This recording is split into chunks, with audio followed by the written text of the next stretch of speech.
Bien, durante la campaña pasada tuvimos aquí el Observatorio de Políticas Públicas de la UAS.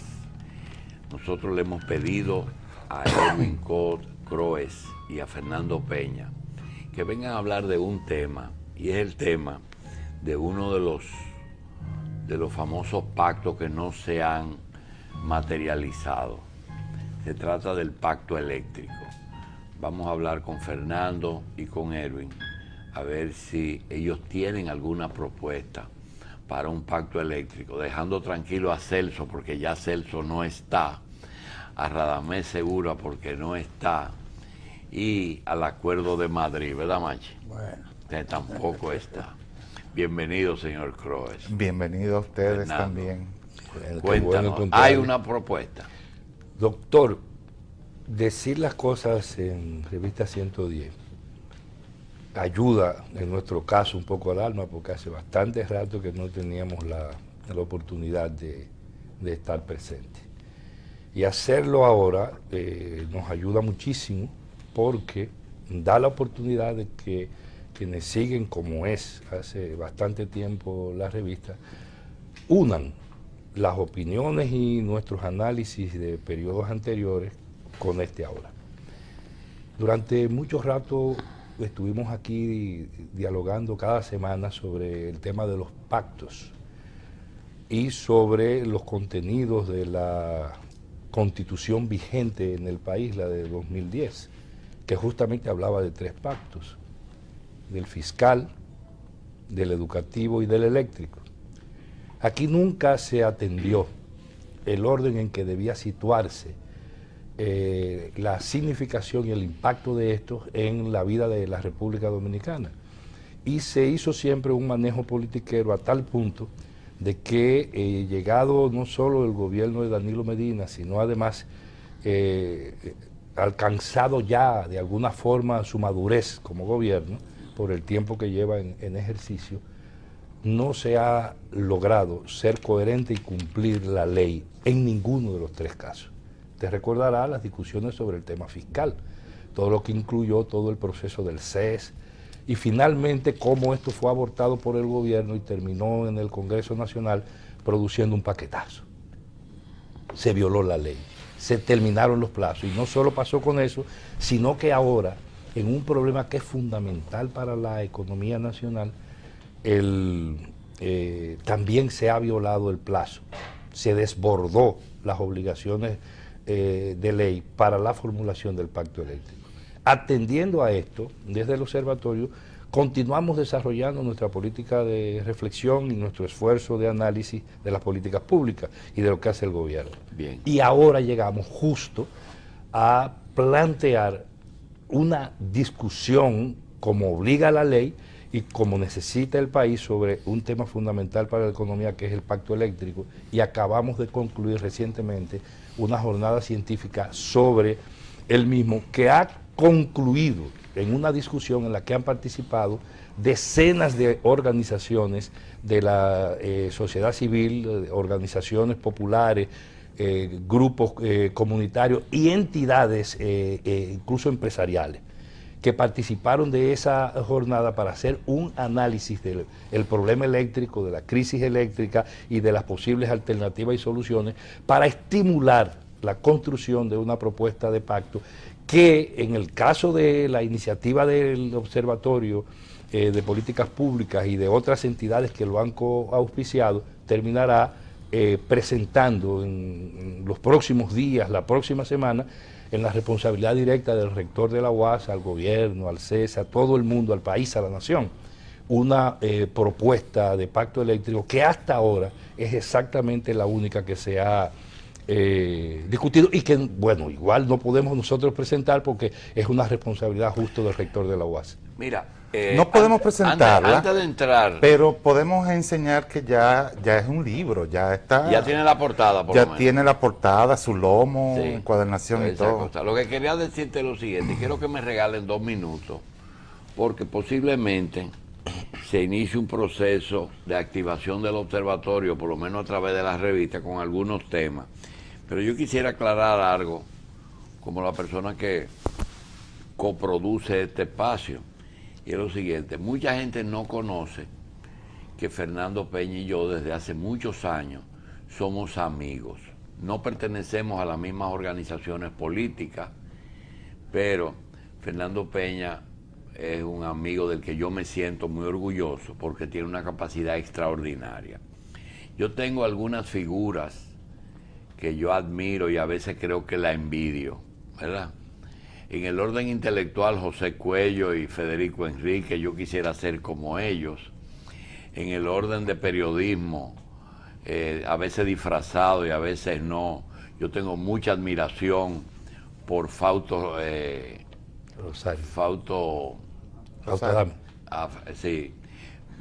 Rosario, por Marino Zapeta y por Juan Bolívar, sobre todo en esa condición de dualidad de político y periodista, que no hemos podido igualar jamás. En el caso de si yo hubiera sido un político de izquierda, yo hubiera querido ser como Fernando. Necesito que me lo explique. Sí. Ahora la pregunta es la siguiente.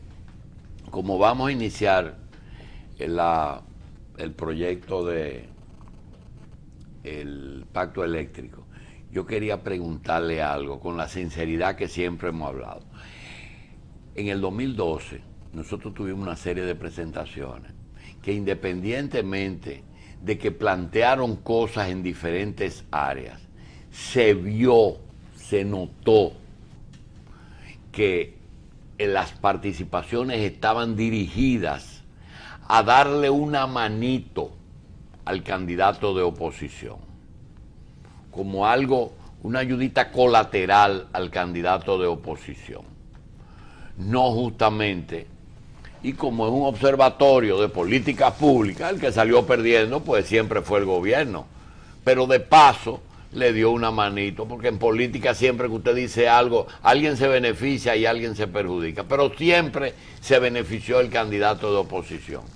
Esta vez, independientemente de la necesidad de hablar del pacto eléctrico, ¿hay alguna intención de poner de manifiesto los fracasos del Partido de la Liberación en el ejercicio del poder, Erwin? No hay intención de esa naturaleza. Es decir,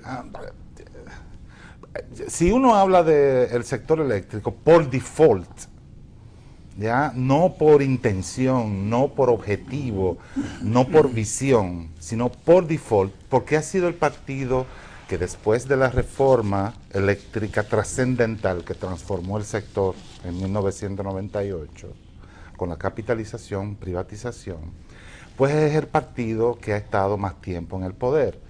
Es el partido que diseñó la capitalización, la privatización. Y es el partido que más tiempo la ha gestionado como gobierno. Entonces, no importa lo que uno diga, porque en el sector eléctrico las cosas uno no tiene que insistir mucho para que todo el mundo sepa que van mal. Y cuando la gente habla bien del sector eléctrico, el resto, los escuchas, se sorprenden. Entonces, por default, le cae responsabilidad más que culpa. Más tiempo, exacto. ¿Ya? Fernando, en ese mismo orden, el usuario, que es a la postre lo más importante de todo el sistema y el que menos se defiende, lo que hace es que mira el bombillo, miro la luz, hay luz, me conviene, no hay luz, no me interesa ningún análisis económico. Viene el recibo, es caro, es un robo, no es decir, a nosotros nos interesa dos cosas, que haya luz y que tenga un precio razonable. Pregunto, desde el año en que Rafael Leonidas Trujillo inauguró el barrio de mejoramiento social, el Luperón, el María Auxiliadora, y llamó la compañía eléctrica de Santo Domingo y le dijo, yo quiero una tarifa especial para esos sectores. Y la compañía eléctrica le dijo, jefe, quiero decirle que la energía tiene un precio para los ricos y para los pobres. Nosotros no podemos darle una tarifa si usted no nos paga la diferencia. Y a ustedes no quieren, entonces véndanme y váyanse. Y así nace la Corporación Dominicana de Electricidad oficial. Así es, esa fue la decisión que tomaron. Pregunta, desde ese momento hasta hoy, ¿quién tú entiendes que independientemente de que no se ha resuelto nunca el problema eléctrico, porque el crecimiento está por encima y los intereses de la realidad, cuál es el gobierno que más ha hecho lo que tiene que hacer aunque no haya tenido resultados? Yo quiero contestar esa pregunta. Pero yo voy a decir, yo te iba a pasar la pelota por razones que voy a anunciar y que son importantes, que tienen que ver con esto. Doctor, mire, en el Observatorio de Políticas Públicas, por decisión ya de la universidad y de su rectoría, va a poner en circulación pronto dos libros. Uno es la historia, 100 años de energía, de sistema eléctrico y de contratos en la República Dominicana, hasta la actualidad. Todo completito. Es un documento bastante fuerte, de mucha elaboración, que es una publicación que vamos a hacer de un texto elaborado en la responsabilidad de Edwin Croes, que fue incluso autorizado el estudio por el gobierno dominicano y el Banco Interamericano de Desarrollo, pero que se había silenciado, que no se había publicado y que ahora, por decisión nuestra, Edwin trabajó y está en proceso de edición. Porque esto necesita ir a la historia. Y un segundo libro tiene que ver con lo que usted acaba de decir, que se llama el Plan Trujillo de Electrificación Nacional, que es un documento que se va a publicar incluso tal y como fue publicado en la ocasión, un facsímil, que se va a poner en manos de la gente, porque es un documento que permite explicar desde el inicio, en el periodo de Trujillo, cuando la creación de la Corporación Dominicana de Electricidad como tal, lo que usted acaba de plantear, y porque en el mismo hay perlas tan interesantes como la proyección. Primero, ¿quién lo hizo? Fue una empresa norteamericana el estudio. Y segundo, ¿qué tipo de cosas se plantea? Que llega a plantear incluso como solución a los problemas que en 1965 la República Dominicana, para afrontar los problemas eléctricos, tenía que incorporar la producción de energía en base a planta nuclear. Hasta eso se planteó desde el periodo de Trujillo. O sea, esto necesita ser discutido, y qué buena y qué oportuna la pregunta, porque recoge un problema de la historia. ¿Qué ha pasado con el usuario? ¿Se ha sido tomado en cuenta? ¿Qué ha pasado con los grupos de poder en la lógica de la acumulación de capitales? ¿Y qué ha pasado con el Estado Dominicano? ¿De qué lado se ha ido y qué posición ha adoptado? Te lo pregunto porque dice Edwin dice, el problema es que quien más ha manejado la corporación en los últimos años es el partido que ha gobernado más. Lo mismo que le sigue el que gobernó después, que es Balaguer. Pero resulta que uno que solamente gobernó 4 años tomó medidas más importantes que los otros dos. Y yo te confieso que no estoy claro, porque el Acuerdo de Madrid ha pesado mucho en todas estas cosas. Y para pasársela a Edwin, doctor, completar la respuesta, le voy a señalar dos cosas. Por ejemplo, en la discusión que acabamos de desarrollar sobre el tema eléctrico en la jornada científica que organizó la UAS, salieron cosas que tienen que ver con esto y que tocan el tema, por ejemplo, de la propiedad. Y lo quiero agregar justamente para que Edwin lo retome. Aquí hay la conciencia de que el sistema eléctrico nacional es de propiedad privada. Hay esa conciencia. Y ocurre que cuando... ¿Pero es así? No, déjeme decirle, justamente, pero podría decirse que es así, pero yo quiero que usted me siga. La industria hidroeléctrica es parte del sistema y representa el 18% creo, de la energía. Es 100% estatal. La transmisión. La transmisión es 100% 99%. Bueno, 99%. La Barry con el nuevo contrato si se está privatizando por la puerta de atrás. Pero formalmente 100%. Debe ser 100%. Sí, pero la generación es de ella y el destino final es de ella. Es decir, la transmisión es como si la tuviera en el patio. Pero la regla dice que todo el que produce tiene que incorporarlo al sistema nacional interconectado. Esa no va al sistema. No va al sistema interconectado. Entonces, se está privatizando en los Sí. hechos. De hecho. Ilegalmente, además. Y Es tercero, ilegal esa transmisión. claro, Sí, porque no se ha abolido. Sigue. no se abolió la otra. Y La otra tercero, ley. la Que es orgánica. y decir, después de recuperadas las EDES, todo el sistema de distribución es 100% estatal. De la producción termoeléctrica, las dos principales empresas, Eje y Eje Itabo, son, aunque tengan administración privada, 49% estatal. Y eso, sin meternos a examinar lo que pasó con una parte de la propiedad que era privada, que estaba en manos de bancos que quebraron y que debió terminar siendo en manos del Estado. Pero no hay que meterse en esa discusión ahora, porque en los hechos no es estatal, que debería ser entonces probablemente alrededor de un 55 o 58% estatal también. Entonces, si usted ve el sistema completo, sabiendo que las reglas y la ley en este país establecen un regulador que se establece legalmente, según ley, que también es parte del Estado Nacional, es parte del Estado, entonces el sistema eléctrico, el problema no está ahora mismo, fundamentalmente en términos de la propiedad, porque además es imposible suponer que de manera absolutamente nacional, sin incorporar capital extranjero, se pueda desarrollar un sistema en un área tan estratégica como esa. Entonces, no es tan suave la cosa. Sin embargo, lo que se ve es otra. Entonces, por eso nosotros decimos, la discusión de este tema tiene que incorporar efectivamente a todos los actores de manera transparente, en ánimo de resolver el problema de ley y pensando fundamentalmente a futuro y en el presente en los usuarios. Han sido intereses muy específicos los que han conducido. Es decir, son intereses, es una visión. La visión que centra los problemas del sector eléctrico en la renegociación de los contratos de Madrid. Por supuesto, tiene que centrar el problema en la generación privada y explotar eso como los soldados cuando entran a un sitio, a territorio enemigo, que hay booby traps, es decir, trampas para tontos, en donde usted levanta una tapita y ¡po! Explota algo. Usted abre una puerta y se descuida y ¡po! Explota algo. Usted va al baño y le da al baño ¡po! Y explota el baño entero. Esas son booby traps, trampas para tontos.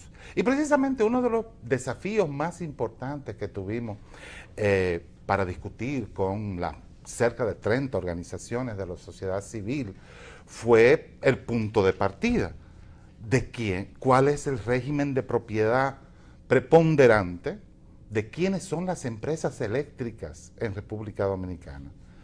Y absolutamente, es decir, en el sector de generación, que es en el único en que subsiste la propiedad privada, es cerca de un 30%. Si uno ese 30% lo expande a todo el sector, eso viene siendo como el 10 o el 15%. ¿Y qué tú dijiste de la sociedad civil? Con las cerca de 30 organizaciones de la sociedad civil con las cuales se discutió la propuesta y se consensuó. Ah, porque ustedes están haciendo eso con la sociedad Ah, civil. sí, entendiendo, ¿Y desde cuándo tú eres de la CIA, Fernando? Entendiendo, doctor, yo sabía que venía por ahí. Pero seguro que vengo por ahí, porque tú sabes. Cuando Edwin habla de sociedad civil, no Él habla de sociedad. Aquí nada más hay una pero no sola son los sociedad. sospechosos usuales. Aquí de en este ustedes. programa nosotros hemos reiterado que nuestro concepto de sociedad civil no es el oficial ni el institucionalizado. Ah, ya. Cuando nosotros hablamos No de son sociedad las civil, ONGs, hablamos no. de los sindicatos, hablamos de los grupos populares, Sí, de del la Foro hija de Social María. Alternativo, hablamos, ¿usted sabe de quién? Hablamos de los consumidores organizados, hablamos de las comunidades campesinas, hablamos de las academias. Sí, no, sí, es una no broma. hablamos de Sí, ONG, sí, De los nada más. colegios De profesionales. los colegios profesionales. Perfecto. De las facultades de las diferentes universidades. Es decir, Eso es como decir fuerzas vivas, eso tiene otra connotación. Pero eso es lo que nosotros Sí, llamamos sociedad está bien, civil. adelante. es decir, que las ONGs tradicionales están bastante aguadas en ese contexto, ¿no? Ni participa. Pero nos interesa su visión también, porque es decir, incluso si es cierto que son pagas y representan una visión en particular, a nosotros Además, ellos tienen buenos argumentos a veces. nos interesa conocer ese argumento. Es decir, Mira el 4%. si es el argumento del imperio o si es el argumento de las empresas e inversionistas del imperio, pero esas son las que están invirtiendo en el sector eléctrico, no, pero esas estamos son las bien. que está el Estado Dominicano queriendo que inviertan y no invierten. Edwin, escúchame que te interrumpa. Mire, doctor, usted tuvo una entrevista interesantísima, un intercambio interesantísimo con Milton Morrison.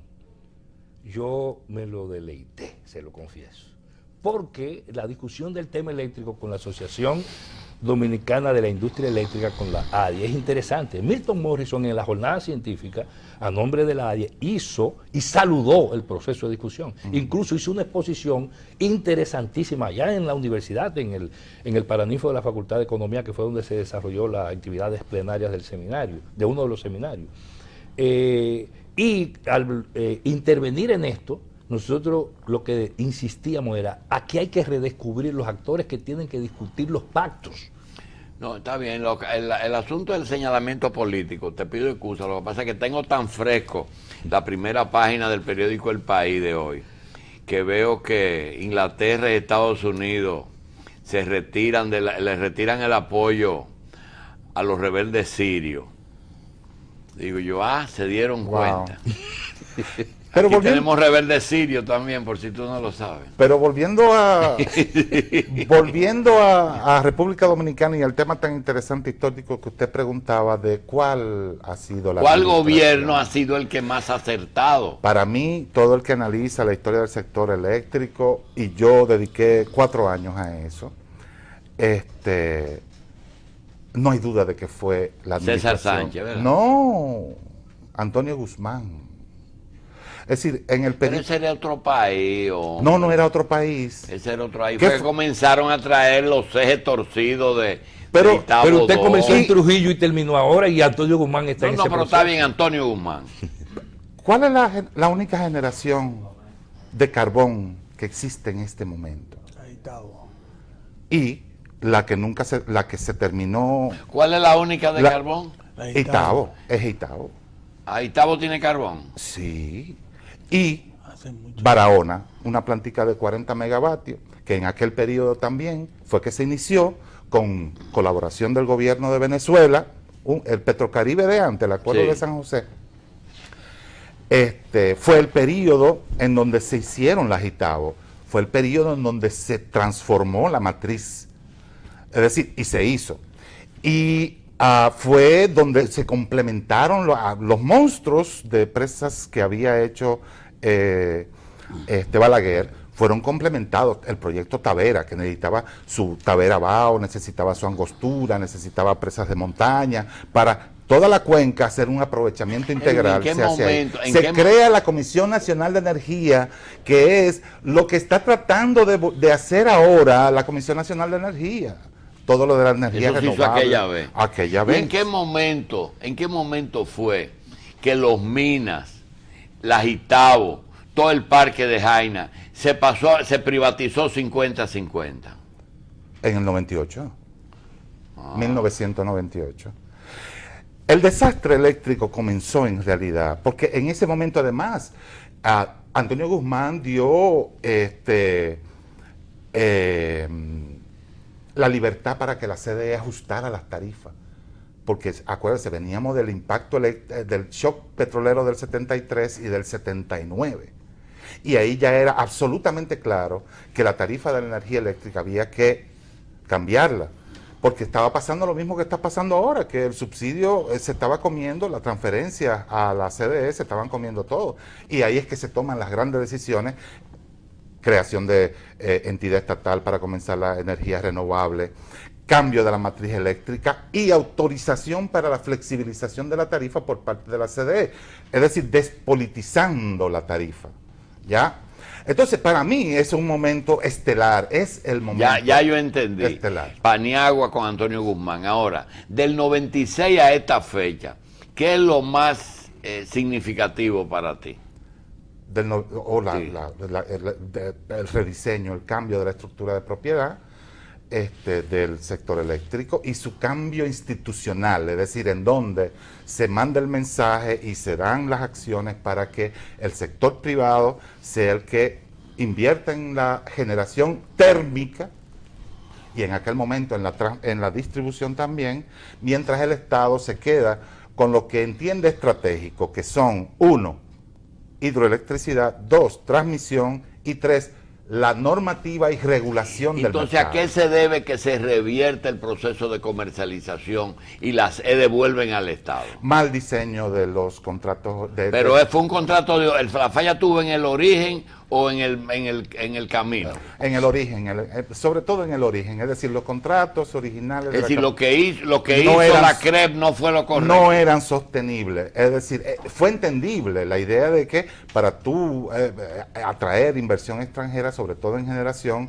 debías de ser generoso en las tasas de ganancias que le cuando permitían. Se recupera, pero se desbalanceó demasiado. Cuando eso vuelve al Estado, ¿quién es el gran perdedor? ¿El Estado o la sede que tuvieron que irse para España? Económicamente, ¿quién pierde? El contribuyente dominicano. ¿Lo pagó el contribuyente? Claro. No, nosotros todavía no conocemos qué es lo que costó EDESTE, pero por lo que se dijo en la prensa, fue el doble de lo que costó Edenorte y Edesur, que no fue poco tampoco. No fue poco lo que costó Edenorte y Edesur, unos 315 millones de dólares, pero se dice que EDESTE costó 600 millones de dólares. El equivalente de 600 millones de dólares, pero no hay forma de saberlo porque esos contratos no sé. Entonces, lo que además, pasa es que eso no se puede llevar a la justicia. ¿Usted sabe por qué? Lo importante, pero ¿usted sabe por qué? No. Porque el presidente de la Suprema fue que hizo la operación. Claro, exactamente. Correcto. Yo no quería politizar tanto el asunto, pero gracias. Sí, ya lo dijo. Pero una de las consecuencias, uno de los resultados fundamentales de este ejercicio. Entonces no fue 100 y pico millones como nos explicaron que costó Edeleste. Yo no sé, pero entiendo que no. Porque tú le has puesto 600 y yo no sé dónde lo sacaste. Porque una de las coletillas que se agregó es que el gobierno tenía que pagar las cuentas por pagar que andaban por los 600 millones de dólares. Entonces, ahí es que la puerca retuerce el rabo. Entonces no. El acuerdo de Madrid fue bueno. Sí, me pasé Eso 6 lo hiciste meses. tú, ¿verdad? Yo participé con César Sánchez. El arquitecto es César Sánchez, yo participé en la parte financiera y económica. Tú no te tienes que avergonzar de eso, ¿verdad? No me enorgullezco. ¿Te siento orgulloso? Fue el Machi se siente orgulloso. El primer pacto eléctrico. No provoque a Machi, por Dios.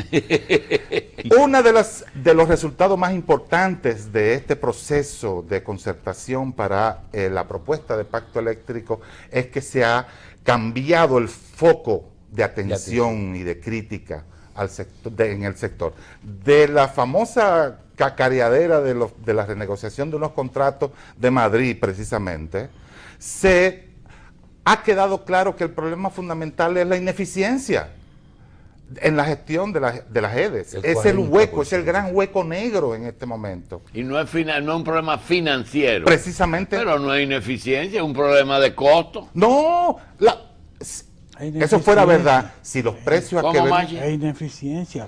Es que no han sabido hacer el trabajo de los cobros. Pero el trabajo es poner a pagar a la gente lo que cuesta la energía y eso es imposible.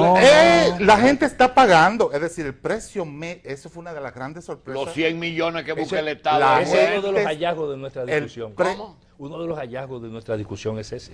El precio promedio de venta de las empresas eléctricas distribuidoras es mayor que el precio a que compran la electricidad. Hay un margen de intermediación. Aún con los 100 millones que busca el gobierno mensual. Ahí, no, eso es precisamente porque ni siquiera con ese margen se pueden financiar, necesitan unos 500 millones de dólares al año. Y ese trabajo está ahí ya. Sí. Ustedes tienen la energía que necesita este país y cuánto le cuesta a este país esa energía. ¿Y cuánto se debe al hueco negro de las ¿Y cuánto se puede bajar el costo de la energía? No, esa es una aspiración. Eso se plantea como un objetivo. De que cualquier... Y cuando te dice es gas natural, pero compramos 2 platas de carbón, ¿qué tú dices? Aplaudo. Pero se quedaron chiquitos. ¿Cuánto es la necesidad y cuánto van a aportar esas 2 plantas? Es decir, mire, ¿En qué tiempo van a estar listas? País necesita... ¿Y a qué se debe que Estados Unidos vino personalmente un delegado de Obama y te dice, te vendo 1000 megas y nadie ha contestado? Porque ahí parece que no hay comisiones.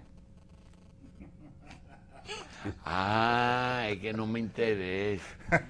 No, pero aquí hay incluso aquí hay otra Eso no lo discusión. organicé yo, eso lo organizó otro. Doctor, Ahora, en lo que organizo yo, ahí sí hay doctor, hay incluso una discusión que tiene un proceso judicial planteado, que tiene que ver con la planta del carbón de Montecristi, que fue planteada por la Sichuan China con 900 megas para ser entregada a llave en mano. Sí, por ejemplo, Esa es y la de Montecristi. la de Montecristi. O sea, óyeme, perfecto. Esa es la de Corea. De acuerdo, pero no la China. No, la China, Sichuan. Sichuan. Pero La licitación de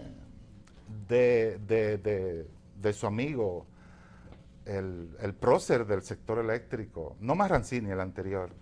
¿Se la dame segura? Ajá. Acuérdese que hubo una licitación. Sí. Porque eso fue a Congreso. sí, se aprobó $800 millones de garantía Y soberana. aquellas dos plantas que trajo Leonel en la cartera con el que era embajador de Japón, que nunca Wow, se logró. de Corea. Sí, no, la Westmont. No, Que eso no fracasó. consiguieron el financiamiento, El que ban- paseó por toda Asia medio. Pero es que el Banco Mundial mandó una carta durísima diciendo que eso era una estafa al Estado Dominicano. ¿Cuál? La planta de carbón usada, de la Westinghouse, pero que comprada por la Westmont, y en donde el lobista principal era el embajador dominicano en Corea, que ha escrito una biografía muy elogiosa de Leonel Fernández.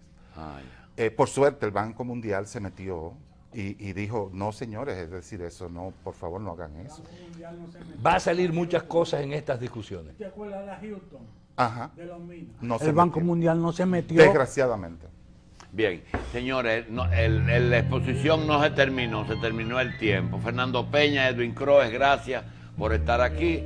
A ustedes, aunque hoy no es Energía TV, fue mucho voltaje.